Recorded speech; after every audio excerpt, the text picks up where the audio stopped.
नमस्कार साथियों, अपने बात चल रही थी पोषक तत्वों के कार्यों की। जो पोषक तत्व के क्या क्या कार्य हैं उनके बारे में बात कर रहे थे।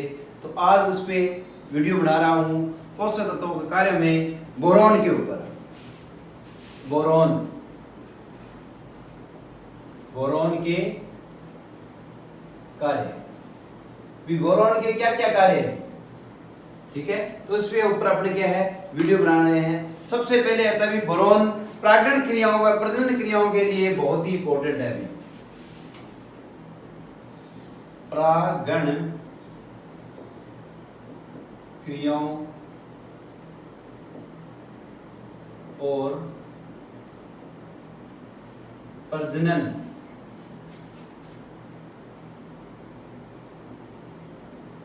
क्रियाओं के लिए अति महत्व।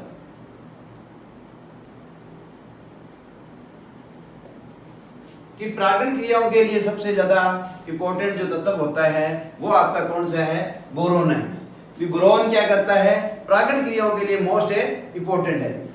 पुष्प और फल, दूसरा आता है भी फल, फूल तथा बीजों के निर्माण के लिए अति आवश्यक है। अति आवश्यक है। जो फल और फूल जो बनता है वो किसके कारण बनता है भी, बोरॉन के कारण ही बनता है भी। फल फूल और बीज का जो निर्माण होता है वो बोरॉन के कारण ही होता है भी। दलहनी फसलों की जड़ ग्रंथियों में, तीसरा है दलहनी फसलों की जड़ ग्रंथियों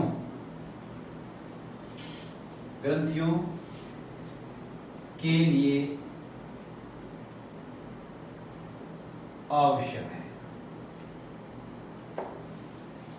दलहनी फसलों की जड़ ग्रंथियां होती है वो बोरॉन के कारण ही बनती है भी।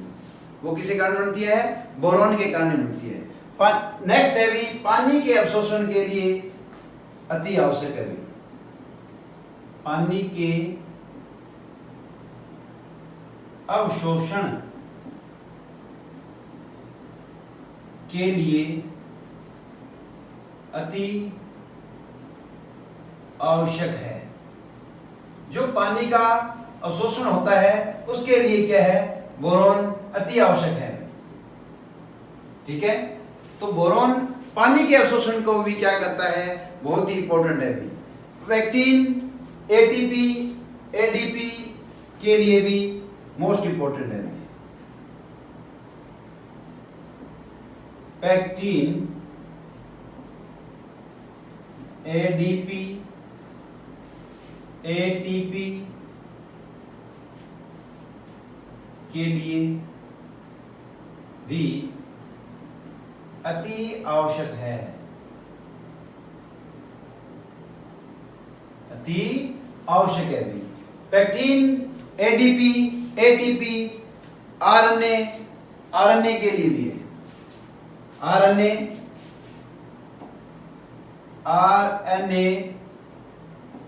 डीएनए के लिए भी क्या है,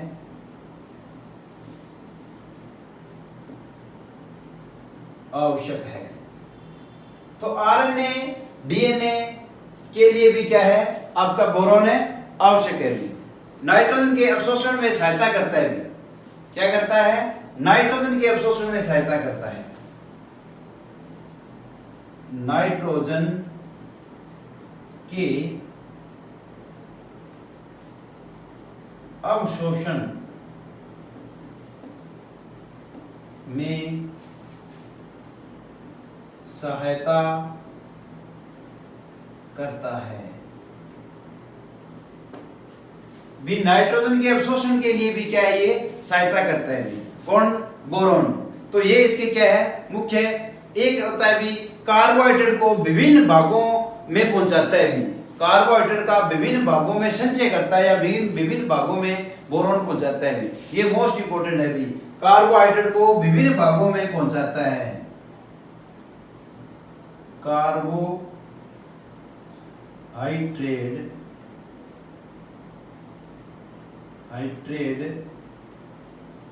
कार्बोहाइड्रेट को विभिन्न भागों तक पहुंचाता है।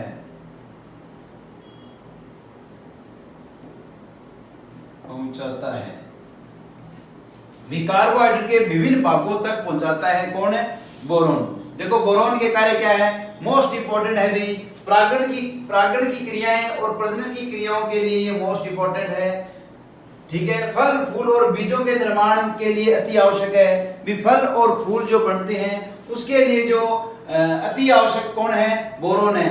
जब फल और फूल अगर बोरॉन की कमी आ जाती है तो अच्छे से फल फूल बीज उसमें नहीं बन पाता। दलहनी फसलों की जड़ ग्रंथियों के लिए भी अति आवश्यक है। जो दलहनी फसलों की जड़ ग्रंथियां हैं उनके लिए भी बोरॉन क्या है? अति आवश्यक है। पानी के अवशोषण के लिए अति आवश्यक है। पानी का जो अवशोषण होता है, अगर बोरॉन की कमी आ जाती है तो अच्छे से पानी का अवशोषण नहीं हो पाएगा, पौधा अपनी वृद्धि नहीं कर पाएगा, अच्छे से उसका प्रोडक्शन अच्छा नहीं हो पाएगा। पेक्टिन, एडीपी, एटीपी के लिए भी अति आवश्यक है। पेक्टिन का निर्माण होता है, उसमें भी क्या है? बोरॉन बहुत ही हेल्प करता है। एटीपी है, डीएनए आरएनए के लिए भी क्या है? ये अति आवश्यक है भी। डीएनए आरएनए के लिए भी क्या है? ये इंपॉर्टेंट है। उसके बाद नाइट्रोजन के अवशोषण में भी सहायता करता है भी। जो नाइट्रोजन का अवशोषण होता है उसके अंदर भी क्या है? ये बोरॉन सहायता करता है। और लास्ट है भी, कार्बोहाइड्रेट की विभिन्न भागों तक पहुंचाता है भी। कार्बोहाइड्रेट को विभिन्न भागों तक पहुंचाता है। वो कौन पहुंचाता है? आपका बोरॉन पहुंचाता है भी। वो कौन पहुंचाता है? बोरॉन पहुंचाता है। अब इसमें क्या आती है भी? कमी आती है। इसकी क्या आती है? कि कमी आती है भी। बोरॉन की कमी से विकार आता है भी। कमी से विकार, कमी से विकार। तो इसमें सबसे पहले जो विकार आता है वो होता है भी होलोस्टेन। क्या होता है? पहला विकार है होलोस्टेन। ठीक है, होलोस्टेम जिसको क्या बोलते हैं भी? खोखला तना के नाम से जाना जाता है। ये होता है भी फूल गोभी के अंदर, फूल गोभी के अंदर। ठीक है, तो होलोस्टेम जिसको खोखला तना कहते हैं भी, से क्या कहते हैं? खोखला तना कहते हैं। तो ये किस में आता है भी? आपके फूल गोभी में आता है। दूसरा आता है भी ब्राउनिंग। ये ब्राउनिंग भी किस में आता है? ये भी फूल गोभी के अंदर आता है भी। ब्राउनिंग भी किस में आता है? फूल गोभी के अंदर है। फूल गोभी में होने वाला ये विकार है ब्राउनिंग, जो किसके कारण आता है भी? बोरॉन की कमी के कारण आता है। होलोस्टेम ये किसके कारण आता है? बोरॉन की कमी के कारण आता है। दोनों ही क्या है? फूल गोभी के विकार है भी। उसके बाद आता है भी आंतरिक उत्तक क्षय। तीसरा है आंतरिक उत्तक क्षय। ये आता है भी आम और आंवला में। आम और आंवला के अंदर आता है भी। आंतरिक उत्तक क्षय के नाम से जाना जाता है, जिसको निक्रोसिस भी कहते हैं भी। इसे क्या कहते हैं? निक्रोसिस के नाम से भी जाना जाता है। निक्रोसिस, इसे क्या कहते हैं? निक्रोसिस। आंतरिक उत्तक क्षय या निक्रोसिस के नाम से भी ये जाना जाता है, जो किसमें आता है भी? आम और आंवला के अंदर आता है भी। एक आता है भी आपका हेन एंड चिकन। हेन एंड चिकन। हेन एंड चिकन अंगूर के अंदर आता है भी। हेन एंड चिकन मतलब अंगूर के जो फ्रूट होते हैं वो मांसल जैसे दिखाई देते हैं और बदबू उसके अंदर आने लग जाती है। टॉप एक आता है भी टॉप सिकनेस। टॉप सिकनेस ये तंबाकू के अंदर आता है भी। तंबाकू के अंदर आता है। किसमें आता है ये? तंबाकू के अंदर आता है। टॉप है सिकनेस। एक आता है भी हेड फ्रूट, हेड फ्रूट,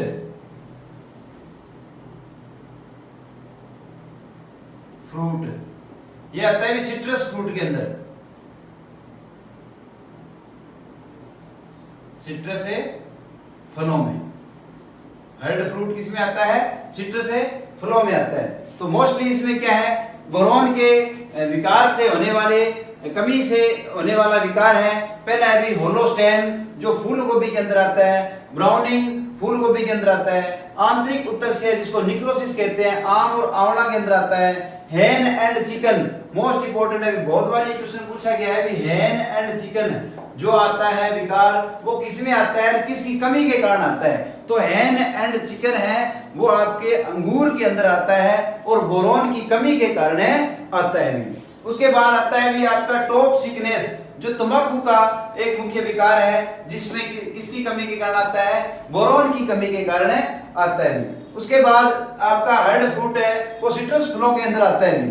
वो किस में आता है? सिट्रस है फलों के अंदर आता है भी। एक में है ब्राउनिंग हेड, एक और होता है इसमें कौन सा आता है? Brown head, brown head, brown head ये आता है भी आपके सलजम के अंदर।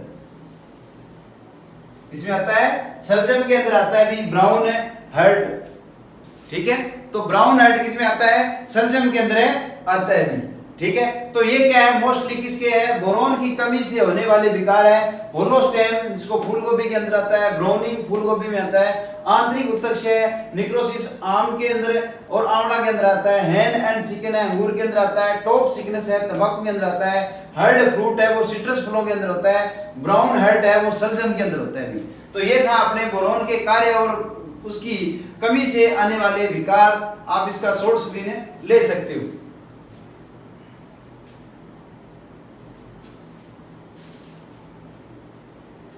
उसके बाद अपने बात करते हैं लोहा की, आयरन की।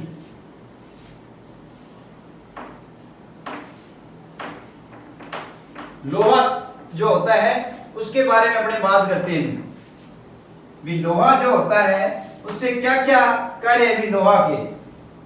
लोहा का पहला कार्य भी हीमोग्लोबिन के लिए अति आवश्यक है भी।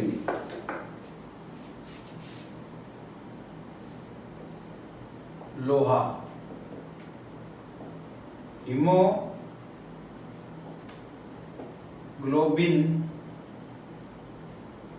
के लिए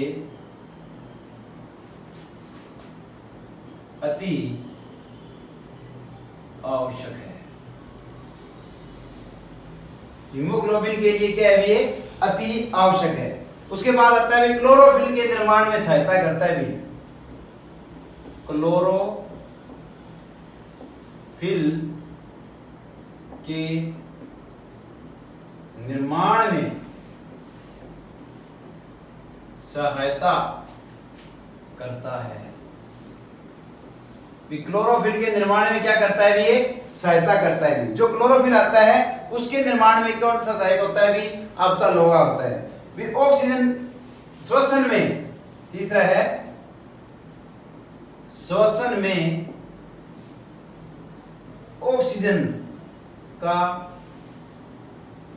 वाहक होता है भी। लोहा क्या होता है भी? श्वसन के अंदर ऑक्सीजन का वाहक होता है भी।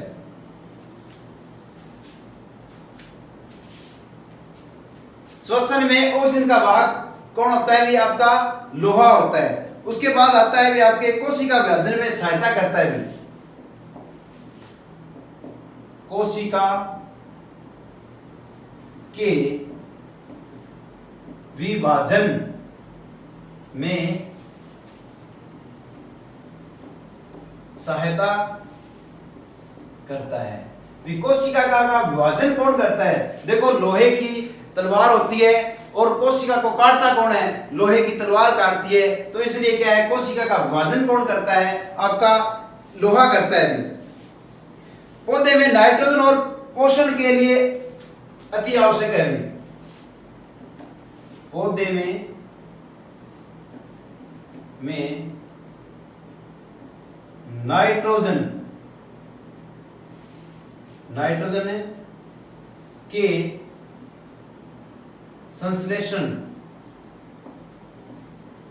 संश्लेषण के लिए अति आवश्यक है। क्या है भी? अति आवश्यक है नाइट्रोजन के संश्लेषण के लिए। भी पौधे के अंदर जो नाइट्रोजन होता है उसके संश्लेषण के लिए क्या है, ये अति आवश्यक है भी। तो ये था अपने क्या है इसके कार्य लोहा के। तो हीमोग्लोबिन के लिए अति आवश्यक है, क्लोरोफिल के निर्माण में सहायता करता है, ऑक्सीजन श्वसन में ऑक्सीजन का वाहक होता है, जो श्वसन क्रिया चलती है उसमें ऑक्सीजन का वाहक कौन होता है, आपका आयरन होता है भी। कोशिका के विभाजन में सहायता करता है, कोशिका का विभाजन कौन करता है भी, आपका ऑक्सीजन करता है। क्यों करता है? क्योंकि लोहे की तलवार होती है, चाहे लोहे का कुछ भी हो, उससे ये क्या करता है भी, कोशिका को काट देता है, जिससे कोशिका का विभाजन हो जाता है। इसलिए लोहे की गाड़ी होती है, उसके अंदर बैठ के क्या है, ये पूरे ऑक्सीजन को घुमाता है श्वसन के अंदर। लोहे की गाड़ी में बैठ के क्या करता है भी, ऑक्सीजन को गाड़ी में बिठाकर पूरे तंत्र में फिराता है। और जो लोहे की तलवार होती है, जहां कोशिका आती है उसको काट देता है। तो कोशिका का विभाजन भी कौन करता है, आपका लोहा करता है भी। नाइट्रोजन के संश्लेषण के लिए भी क्या है, ये अति आवश्यक है भी। अब इसमें आती है भी इसकी कमी। तो लोहे की कमी के कारण क्या आता है भी, एक सफेद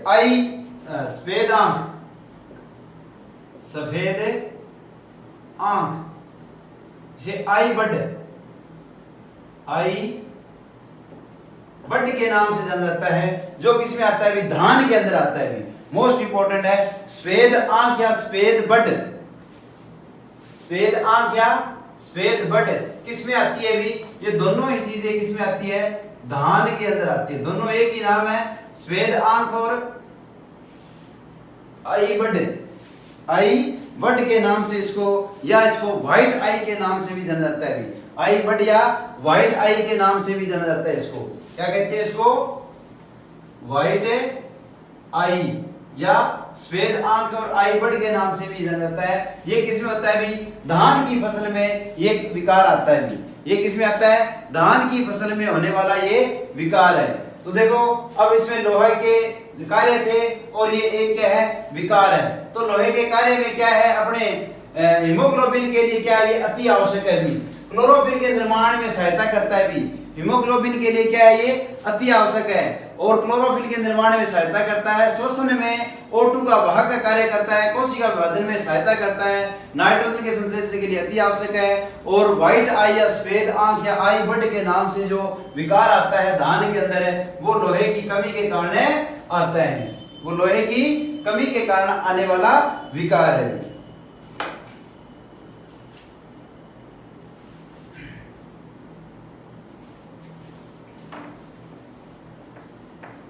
नेक्स्ट अपने बात करते हैं जिंक की। जो जिंक है पोषक तत्व, उसके बारे में अपने क्या करते हैं, बात करते हैं। जिंक किसके बारे में, जिंक। जिंक के कार्य क्या क्या है भी, जल के अवशोषण को बढ़ाता है भी। जल के अवशोषण को कौन बढ़ाता है, जिंक बढ़ाता है भी। पहला क्या है, जल के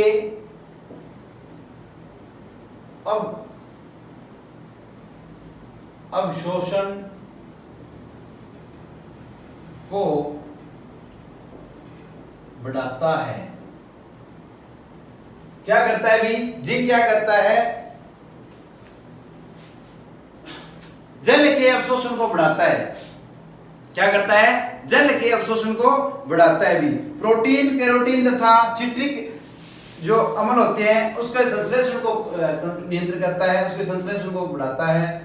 प्रोटीन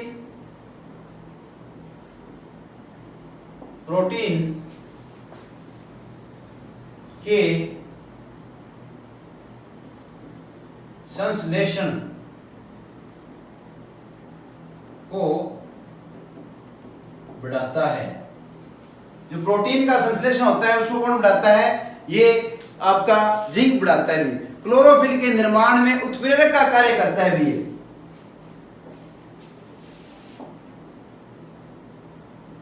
क्लोरोफिल के निर्माण में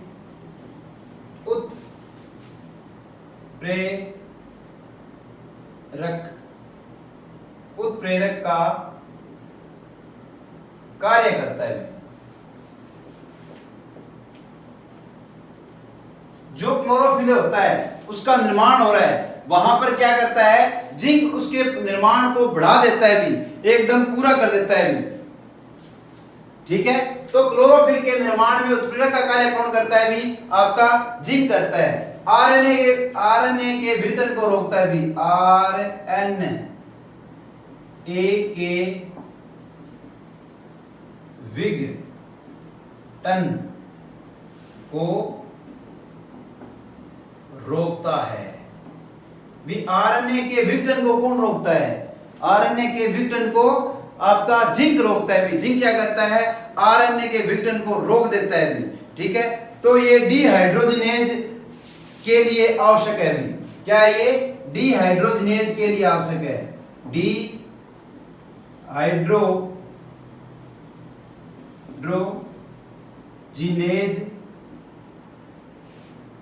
के लिए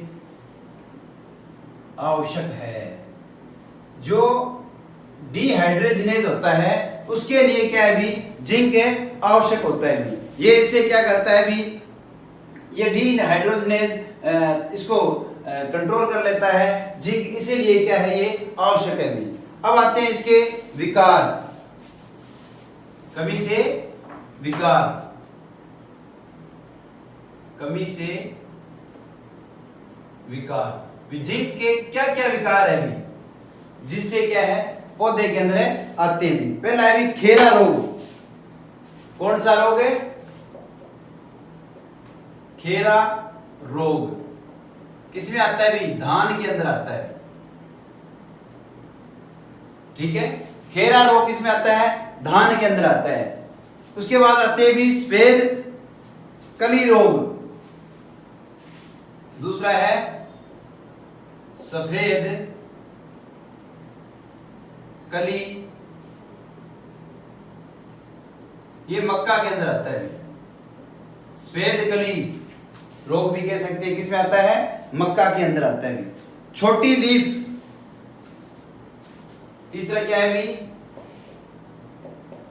छोटी लीफ। छोटी लीफ आम के अंदर आती है। किसके अंदर आता है? आम के अंदर आने वाला विकार है भी। Leaf mottling. लीफ मोटलिंग जो सिट्रस फल के अंदर आती है भी।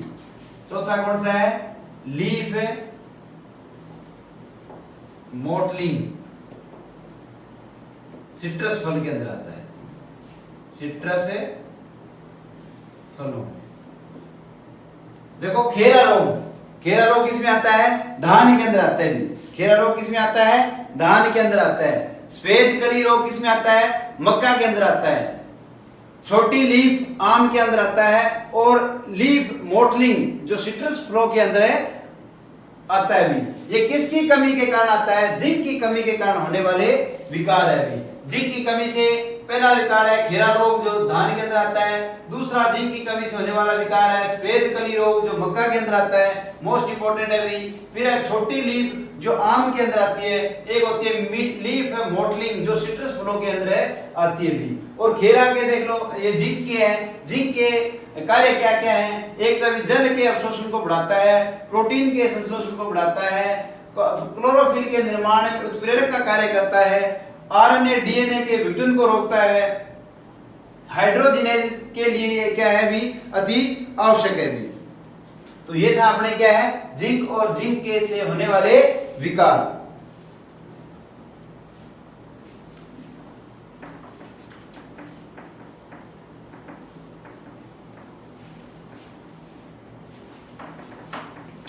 ये अपने क्या है, जिंक के थे कार्य। अब अपने बात करते हैं मोलिब्डेनम की।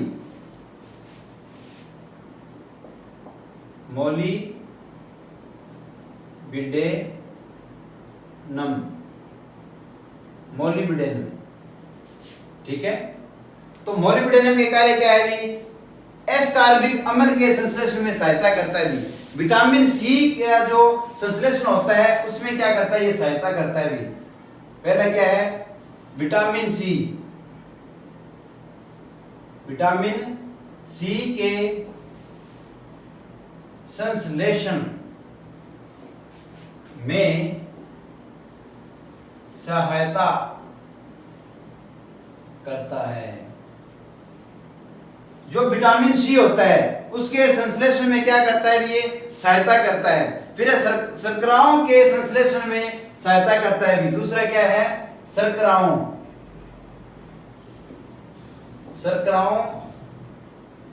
के संश्लेषण में सहायता करता है भी। क्या करता है, शर्कराओं के संश्लेषण में सहायता कौन करता है, आपका मोलिब्डेनम करता है भी। नाइट्रेट रिडक्शन एंजाइम का मुख्य भाग है भी। नाइट्रेट रिडक्शन एंजाइम का मुख्य भाग है भी। नाइट्रेट रिडक्शन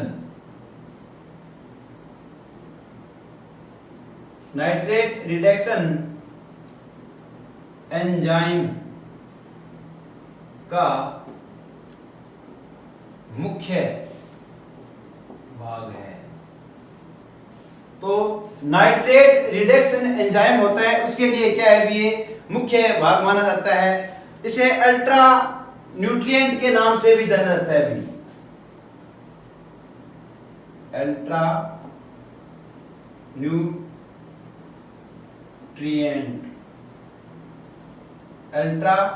न्यूट्रिएंट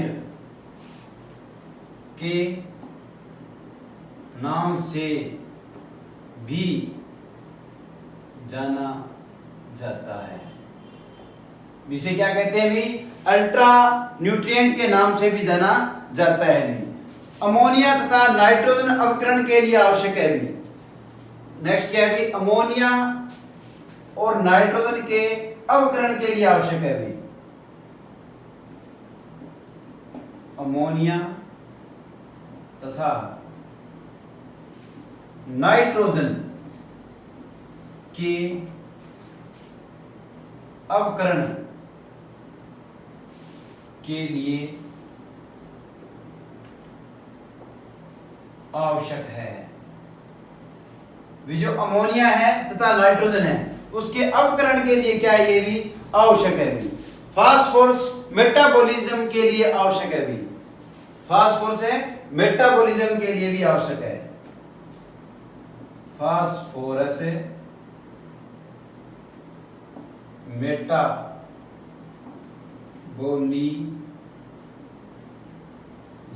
मेटाबॉलिज्म के लिए भी आवश्यक है।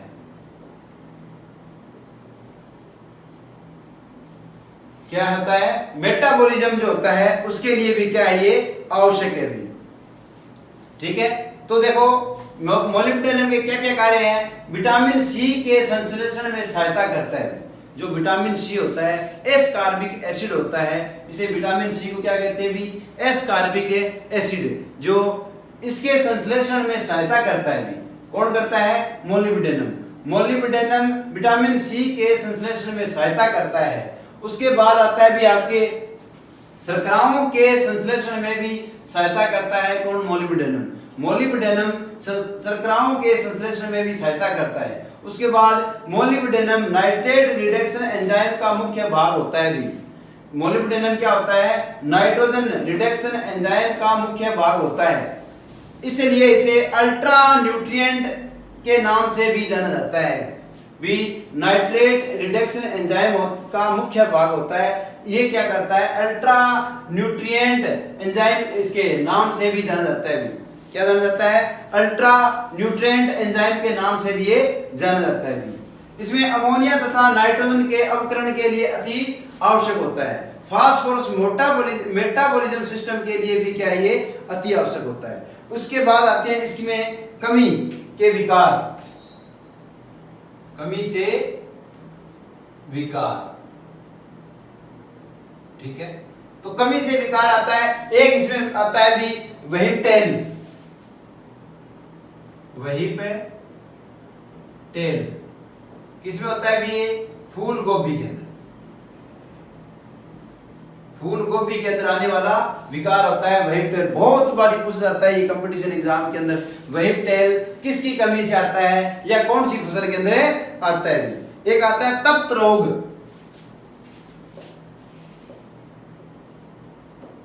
तप्त रोग, ये किसमें आता है भी, टमाटर के अंदर आता है।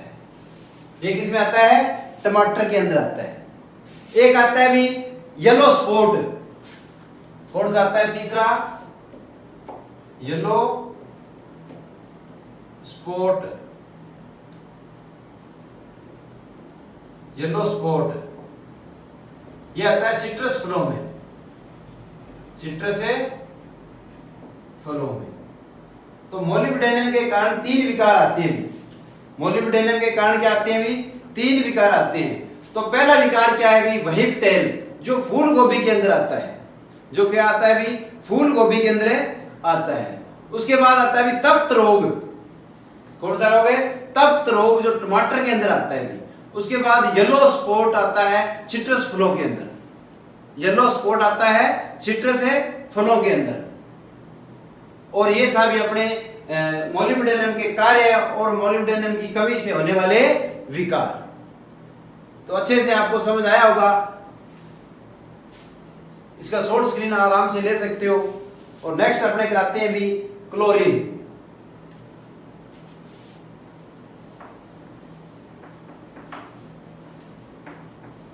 क्लोरीन के बारे में अपने पढ़ते हैं भी, क्लोरीन के क्या क्या कार्य हैं। वैसे 1-2 ही बच्चे अपने पोषक तत्व जिनके कार्य पढ़ने हैं, उसके बाद अपने ये पोषक तत्वों का टॉपिक है वो पूरा हो जाएगा। क्लोरीन, क्लोरीन, क्लोरीन के कार्य, क्लोरीन के कार्य। तो पहला कह रखा है रसाकर्षण दाब को बढ़ाता है। पहला कार्य क्या है, रसाकर्षण के दाब को बढ़ाता है।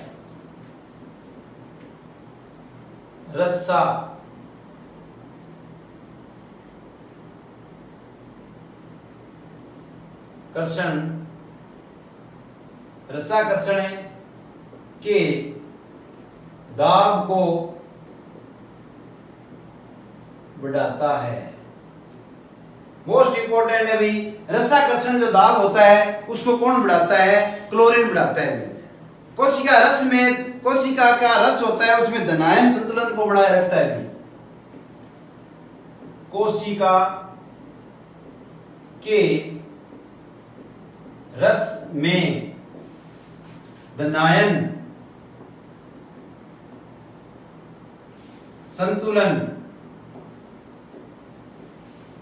संतुलन को बनाए रखता है भी, बनाए रखता है। ठीक है, जो रसाकर्षण दाब को बढ़ाता है वो ही कोशिका के रस के अंदर धनायन जो संतुलन है उसको बनाए रखता है। कौन है, क्लोरीन। उसके बाद आता है भी एंथोसाइनिन का मुख्य संगठन है भी, संगठक है एंथोसाइनिन। तीसरा है एंथोसाइनिन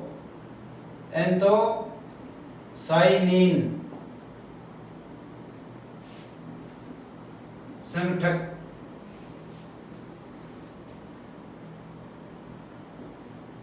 संगठक का मुख्य भाग है भी, मुख्य भाग है भी किसका, जो आपके एंथोसाइनिन का संगठक का होता है उसका मुख्य भाग है भी। एंथोसायनिन जो संगठक होता है उसका मुख्य भाग कौन सा है भी? क्लोरीन है भी। ठीक है, तो ये थे इसके क्लोरीन के कार्य। इसकी कोई कमी से ज्यादा कोई विकार नहीं आते। उसके बाद अपने पढ़ते हैं भी लास्ट है निकल। निकल, इसको एक बार और देख लो। क्लोरीन को रसाकर्षण के दाब को बढ़ाता है भी, ये मोस्ट इंपोर्टेंट है भी, बहुत बार पूछा गया है भी। रसाकर्षण के दाब को कौन सा पोषक तत्व बढ़ाता है भी? रसाकर्षण के दाब को कौन सा पोषक तत्व बढ़ाता है? तो इसके जो पोषक तत्व है वो कौन सा है भी? क्लोरीन है भी। रसाकर्षण के दाब को कौन बढ़ाता है? क्लोरीन बढ़ाता है भी। ठीक है, उसके बाद आता है आपके निकल। निकल तो लास्ट है अपने निकल बचता है।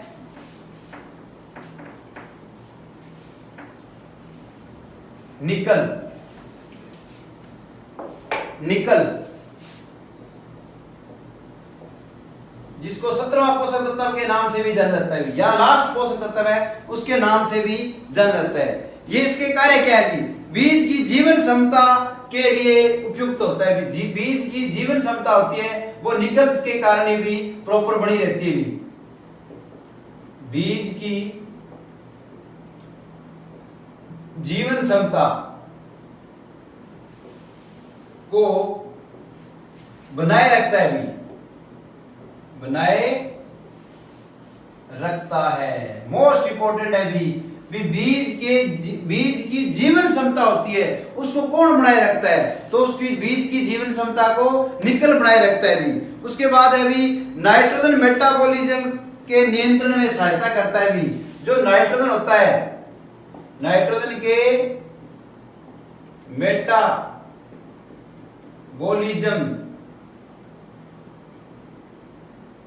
के नियंत्रण में सहायता करता है। नाइट्रोजन के मेटाबॉलिज्म सिस्टम में क्या करता है? ये सहायता करता है।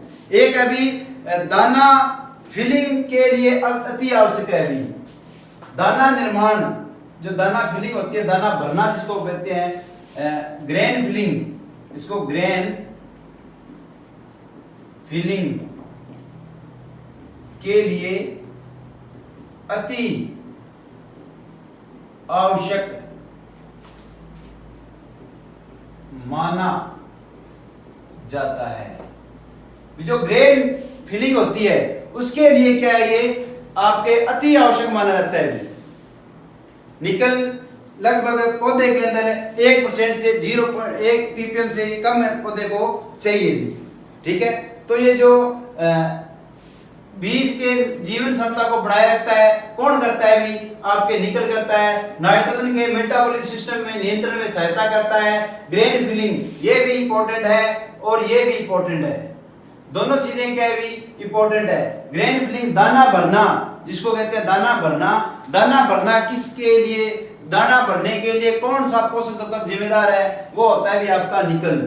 और बीज की जीवन क्षमता को कौन बनाए रखता है? वो होता है भी आपका कौन सा? निकल। तो ये थे भी इसके निकल के कार्य। मोस्टली इसके 2-3 ही कार्य है, पर जो 2 कार्य हैं ये बहुत ही ज्यादा इंपॉर्टेंट है, जो बार बार क्या है कंपटीशन में पूछा जाता है भी।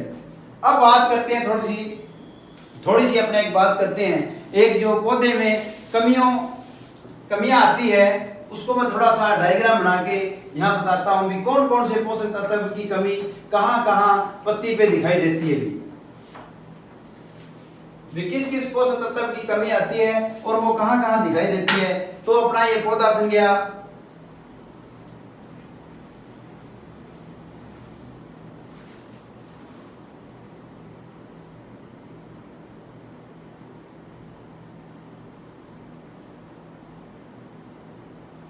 ये ऊपर की पत्तियां हैं, नई पत्तियां जिसको बोलते हैं नई पत्तियां, ये इसको बड बोलते हैं, प्रोहो ओब्लिक बड। ठीक है, ये मध्य पत्तियां होती है, मध्य पत्तियां, और ये पुरानी पत्तियां।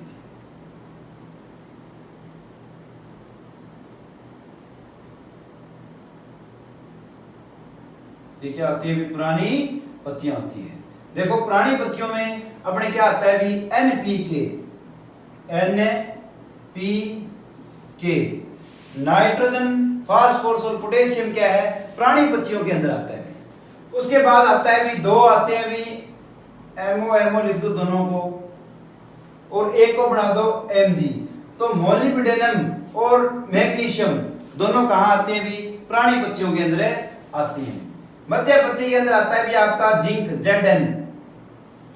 मध्य पत्ती में क्या आता है भी आपका जिंक, Zn। और प्रो के अंदर आता है भी आपका कैल्शियम और बोरॉन। प्रो के अंदर क्या आता है भी कैल्शियम और बोरॉन आता है। और यहां बचता है आपका सल्फर, Mn, कॉपर, Cu और Ni। ठीक है, Ni, क्लोरीन, Cl, Cl। तो ये भी क्या है आपके इसके अंदर आता है भी। नई पत्तियों के अंदर आता है सल्फर आता है, क्लोरीन आता है, मैग्नीज आता है, कॉपर आता है और निकल आता है। ठीक है, तो ये थे आपके क्या है प्राणी पत्तियों के अंदर आपके आने वाले कमी से होने वाले विकार किसमें दिखाई देंगे। प्राणी पत्तियों में आपके एनपीके, फिर मोलिब्डेनम, मैग्नीशियम। मध्य पत्ती के अंदर विकार आएगा वो जिंक आएगा, फिर निकल आएगा। नई पत्तियों में अंदर निकल, कॉपर, सल्फर, क्लोरीन, मैग्नीज, ये सारे क्या है नई पत्तियों पर आते हैं। और कैल्शियम और बोरॉन है वो क्या आता है भी ऊपरी पत्तियों के ऊपर आता है भी। अब एक है भी पोषण तत्वों के, थोड़ा सा एक और बताता हूं भी पोषण तत्वों के परीक्षण। ये बना लिया होगा।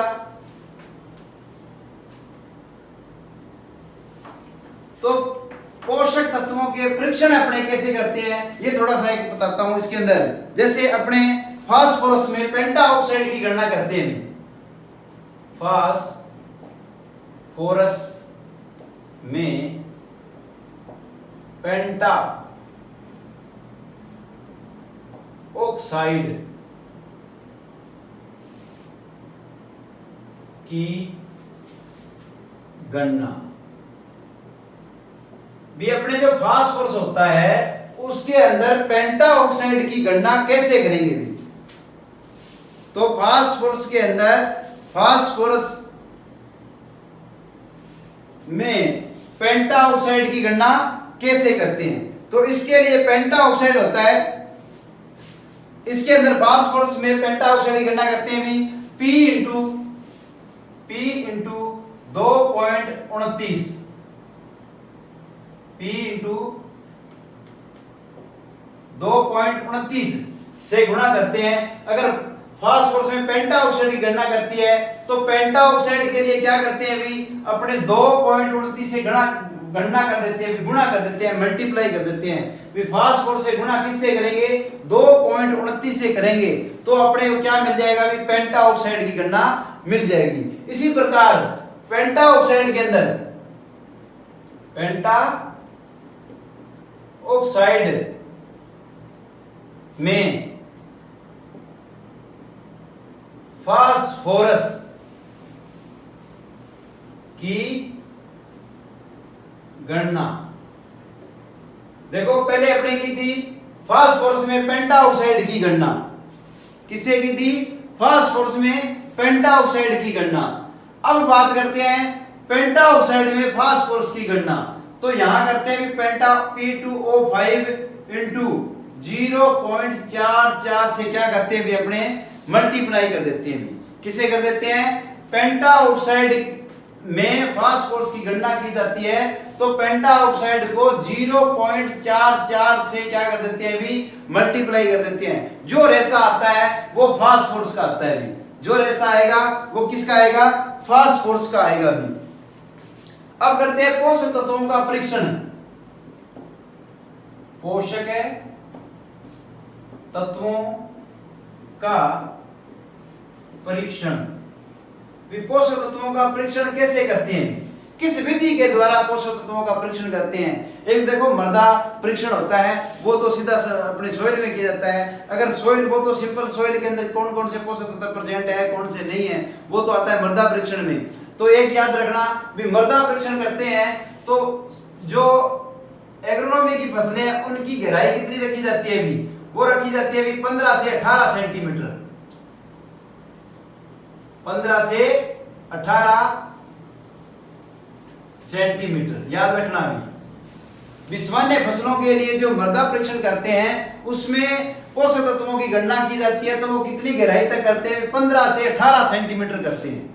ये याद रखना, मोस्ट इंपोर्टेंट है। और फलों के लिए, ये तो अभी फसलों के लिए, फसलों के लिए अगर फल वृक्ष लगाने हैं, वृक्षों के लिए कितनी करते हैं अभी? वो करते हैं अभी 80 से 100 सेंटीमीटर।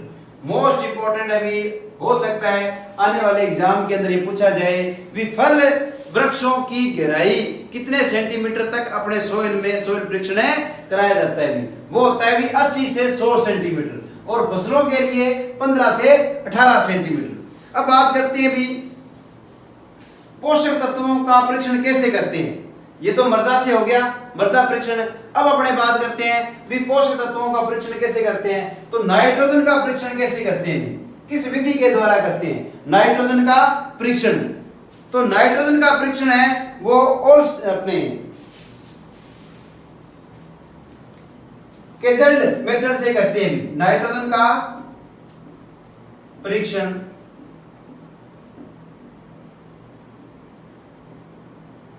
केजल्ड विधि से करते हैं। किसे करते हैं? केजल्ड विधि से करते हैं। नाइट्रोजन का परीक्षण किस विधि से करते हैं? केजल्ड विधि से करते हैं। प्राप्य फास्फोरस, फास्फोरस का परीक्षण किससे करते हैं? फास्फोरस का परीक्षण ये किस विधि से करते हैं? ये करते हैं भी ओलसेन विधि से। ओलसेन विधि से करते हैं। ये किसे करते हैं? ओलसेन विधि से करते हैं। जो फास्फोरस का परीक्षण है वो किस विधि से करते हैं? ओलसेन विधि से करते हैं। उसके बाद आता है भी पोटेशियम विधि, पोटेशियम का परीक्षण, पोटेशियम का परीक्षण। तो ये करते हैं भी गंधलापन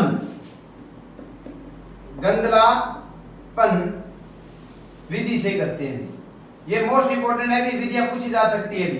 गंधलापन विधि से करते हैं भी।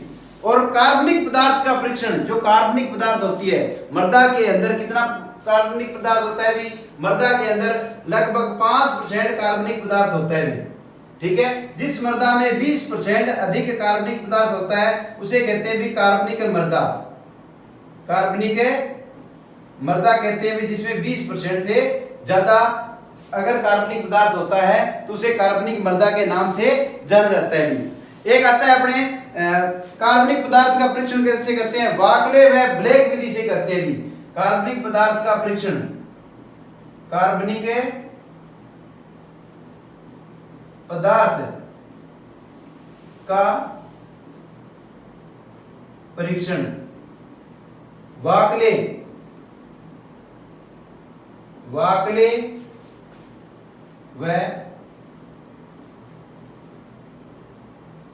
ब्लैक विधि से करते हैं। वाकले और ब्लैक विधि से करते हैं। उसके बाद ए मान जो तकनीक है वो किससे के संबंधित है भी? ए मान तकनीक इंपॉर्टेंट है भी। ए मान तकनीक किससे संबंधित है? मोस्ट इंपॉर्टेंट है भी, ए मान तकनीक किससे संबंधित है? तो ये है आपके फास्फोरस का निर्धारण किया जाता है भी। फास्फोरस का निर्धारण किससे होता है भी? ए मान तकनीक से होता है भी। ए मान है तकनीक। तो फास्फोरस का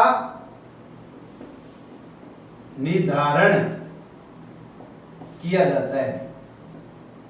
ए मान तकनीक में क्या किया जाता है? फास्फोरस का निर्धारण किया जाता है। तो ये थे अपने भी आज पोषक तत्वों के जो वीडियो है वो पूरा होता है। आपको ये वीडियो कैसा लगा आप कमेंट करके जरूर बताएं। और साथ में साथ दूसरे जो स्टूडेंट है एग्रीकल्चर को करके, एग्रीकल्चर के जितने भी स्टूडेंट हैं आपके फ्रेंड्स हैं उनको ये वीडियो शेयर करें और ज़्यादा से ज़्यादा लाइक करवाएं, ज़्यादा से ज़्यादा मेरे चैनल से जुड़ाएं। बहुत बहुत धन्यवाद।